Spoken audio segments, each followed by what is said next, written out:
কৃষ্ণৰাম সকলো দৰ্শককে স্বাগতম জনালোঁ।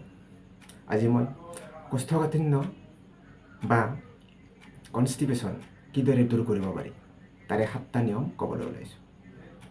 আহকচোন তাকে জানিবলৈ ভিডিঅ'টো আৰম্ভ কৰোঁ। 1 নম্বৰ নিয়ম, প্ৰত্যেকজন লোকেই প্ৰতিদিনে সেউজীয়া শাক পাচলি, ফল মূল, দৈ ইত্যাদি খোৱাৰ অভ্যাস কৰিব। পকা কল, পকা অমিতা খাব পাৰিলে খুবেই ভাল। ৰাতি শোৱাৰ টাইমত গজালি ওলোৱা মুগ, খিচমিচ ইত্যাদি খাব পাৰিলে ভাল উপকাৰ পোৱা যায়।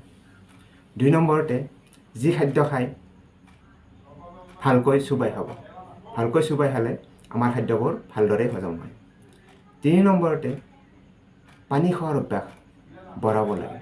পানী বেছিকৈ খালে আমাৰ খাদ্যবোৰ ভালদৰে হজম হয়, লগতে প্ৰস্ৰাৱ বেছি হয়। প্ৰস্ৰাৱ বেছি হ'লে আমাৰ দেহৰ পৰা দূষিত পদাৰ্থবোৰ ভালদৰে বাহিৰ হৈ যায়।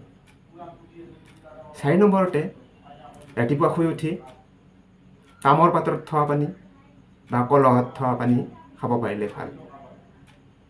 5 নম্বৰতে, আহাৰ খোৱাৰ সময়ত বা আহাৰ খাই উঠিয়ে পানী খাব নালাগে। ই আমাৰ হজমৰ গণ্ডগোল কৰে। আহাৰ খোৱাৰ অন্ততঃ 1 ঘণ্টা পিছত পানী খাব লাগে।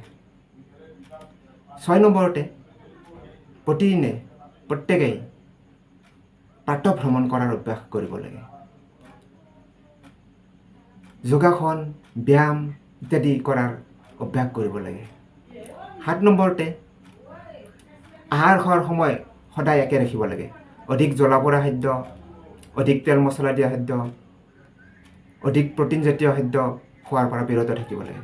গতিকে এইখিনি নিয়ম যদি প্ৰত্যেকজন লোকেই ভালদৰে পালন কৰিব পাৰে,